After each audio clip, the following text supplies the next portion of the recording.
Tô chegando aqui na sala para a gente conversar agora sobre o significado da Páscoa. Leãozinho já está aqui e a gente está recebendo o Padre Silvio César, da Paróquia Santa Terezinha.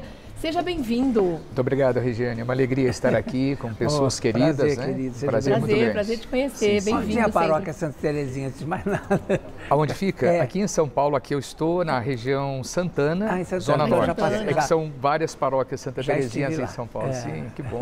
Ah, muito bom. E é muito interessante, né, a gente resgatar e falar a respeito não só dos símbolos que a gente está acostumado a ver na Páscoa, né? Sim. Quando a gente vai a uma missa, quando a gente vai a um culto, mas também lembrar o real significado. Para a gente não ficar só apegado nos ovos de chocolate, no encontro da família, que é uma delícia, no bacalhau, né? No prato, na comida, que também, claro que essa fartura também tem uma representação importante, mas a Páscoa tem um significado muito profundo, né, Padre?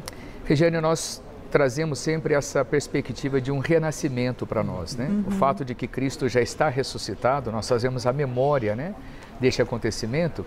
É bonito provocar isso nas pessoas, né? Aquilo que a igreja chama de um processo de mistagógico, ou seja, ajudar as pessoas a chegar mais perto, né, daquilo que celebramos.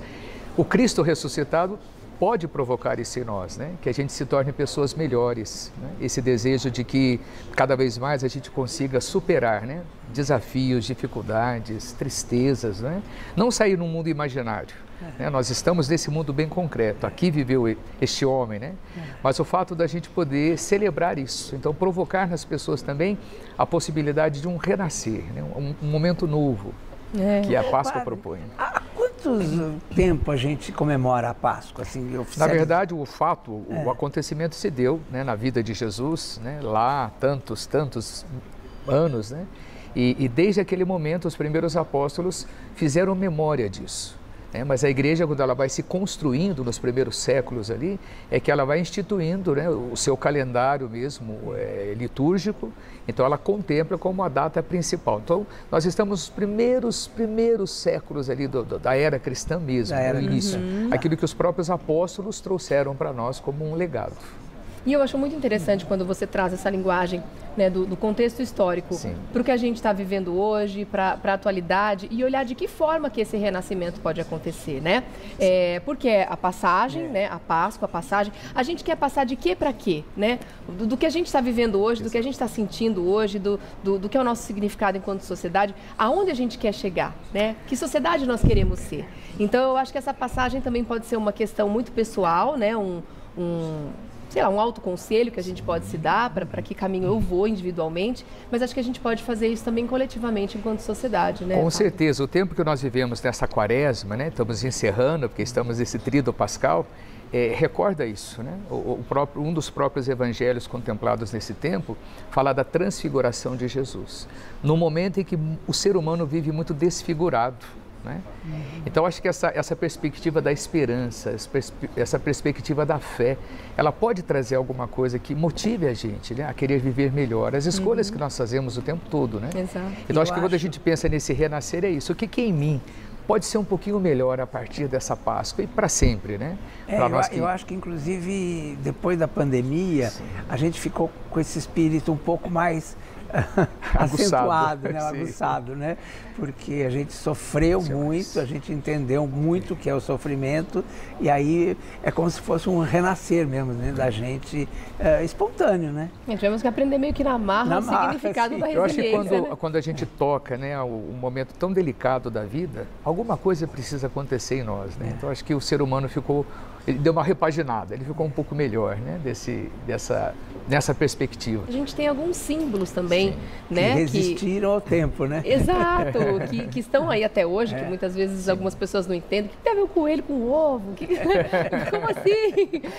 Esses são símbolos pagãos que se tornaram hoje símbolos até bem comerciais, né? Mas eles têm um significado, né, Padre? Tem. Nós voltamos aí na época cultural, né? Sobretudo na Europa, né? Nos povos germânicos, mas acentuado muito por ali, aqueles antigos tempos da fertilidade, não é? Então, a gente sabe muito bem que o inverno na Europa ele é muito forte, né? E o tempo primaveril é esse tempo que vem com tudo, é o tempo de começar tudo de novo, né? Então, a figura do ovo, do coelho, por exemplo, que as pessoas perguntam onde é que está a cristandade aí? Nenhuma, né? Embora sejam criações, né, O coelhinho porque é o primeiro bichinho, diz a tradição, né? A sair das toquinhas, né? Depois do frio. Depois que e o coelhinho é danado para se reproduzir, né? Sim. Então essa perspectiva da fertilidade por causa da vida nova, né? E o ovo entrou nessa tradição. O ovo é o símbolo por excelência da vida, né? E ali se criou muito essa coisa de decorar o ovo, né? Uma lembrança para este momento que começamos a viver agora. Começou essa tradição, a tradição, aí a chocolataria entrou em cena, né? Começou a festa de ovos de Páscoa para tudo quanto é lado. A gente não sabe exatamente em que momento o chocolate pintou na história, né? Foi bem-vindo, né? A gente gosta. Demais. Bastante. Parabéns para quem teve a ideia.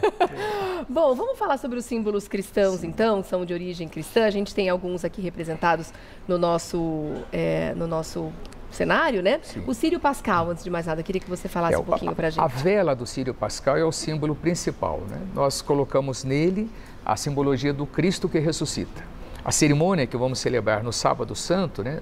Geralmente no final da tarde, início da noite, é a chamada cerimônia do fogo novo. Então é o momento que a cerimônia ela se dá em torno de uma fogueira, o início, né? Tem a bênção do fogo. E a partir dali, uma faísca desse fogo se acende a vela, né? E aí é proclamada a Noite Santa, né? Então, geralmente é uma vela toda ornamentada, né? A gente traz uma simbologia, essa que está aqui tem um símbolo do Cordeiro, que é o símbolo por excelência, né? do Cristo ressuscitado. Ali na frente tem os cravos, né? Os cravos recordam exatamente a paixão de Cristo. O padre que preside a cerimônia vai dizer, né? O Cristo, o alfa e o ômega, o princípio e o fim, a ele o tempo, a eternidade, né? E depois, por essas chagas, né? Ele vai recordar o acontecimento de Cristo. Ali está ele, né? Mas agora não mais na cruz, né? Não mais ali no seu finalmente, né? Isso que vem a vida nova. Então esse fogo ele é reluzente. E todas as pessoas que estão ali na cerimônia, geralmente está num ambiente apagado, né? Se está dentro da igreja escura, se está fora é o tempo da noite, todos são convidados a acender a vela neste fogo. Tá. Então é bonito esse momento que vai passando o fogo para todo mundo, né? É muito no sentido, simbólico, chegou né? a nossa noite. O compartilhar essa luz, né? O compartilhar essa chama, né? A partir de um único... Exato. A liturgia romana que seguimos, ela recorda isso. É a noite mais clara de todas as noites, né? É a claridão que entra e que se propõe, né, esse tempo novo que nós começamos. E tem uma ideia interessante aí embutida, que é assim, a gente nasce com a certeza da morte, né? E aí é assim, é a vida após a morte, né? Quer dizer, se renovando. É a grande novidade, vamos dizer assim, né? O batismo é isso, né, Leão? Quando a gente realiza o rito do batismo dentro da Igreja Católica, e nesta noite são convidados também os adultos que estão fazendo a experiência da fé cristã a fazer o batismo. O que é o batismo? Nós somos mergulhados na morte de Cristo, né? Porque assim como Ele ressuscitou, nós cremos, ressuscitaremos também, né?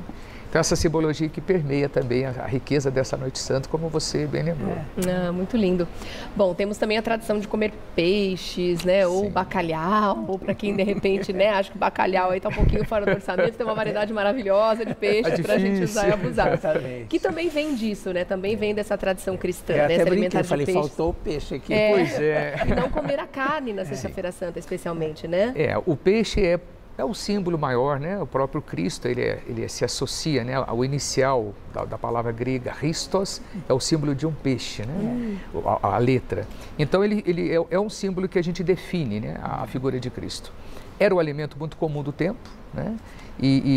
Mas a gente recorda isso, né? A simbologia central que está no pão e no vinho é a Eucaristia que fazemos todos os dias, né?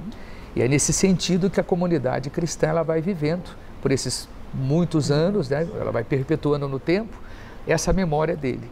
Então o peixe está muito presente, muito ligado, né? Tanto a Sexta-feira Santa muita gente se dedica, né, a uma boa bacalhoada, né? Aqueles que podem agora a um peixe, a uma situação. É difícil. Né? Exato. Agora, uma dúvida que eu sempre tive como cristão, desde criança, em casa havia sempre essa discussão. A partir de que dia a gente tem que não comer carne? Porque a igreja ela recomenda 2 dias, a quarta-feira de cinzas, logo após o carnaval, né? A gente chega meio baqueado do carnaval, né? Aquele dia é um dia penitencial. Até bom para fazer um detox, né? Isso, exatamente, né? Então aquele dia a igreja determina não comer carne, e a Sexta-feira Santa por excelência. O domingo de Páscoa não necessariamente. Não, aí já é festa, pode fazer churrasco e se divirta, né? Mas a Sexta-feira por excelência, por quê? Por que não comer carne, né?